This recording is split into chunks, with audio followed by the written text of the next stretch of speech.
Doing, Don? Gray Roberts from Parkway Mazda, man. I heard you were looking into the 2021 Chevrolet Malibu. I just want to give you an update on how to use your new Apple CarPlay and Android Auto feature. All right, so once you're in your car, all you have to do is press your Apple CarPlay on your radio and press add a new phone. And then from here, it should pop up on your iPhone.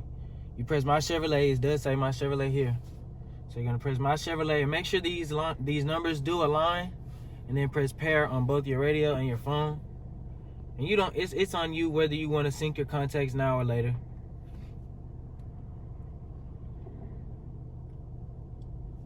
And now you're gonna press use CarPlay on your phone.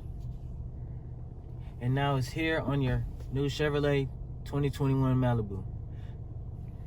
Another way that you can connect to your Apple CarPlay is by simply entering your charger or your USB into your phone, and then just simply allow the Apple CarPlay here.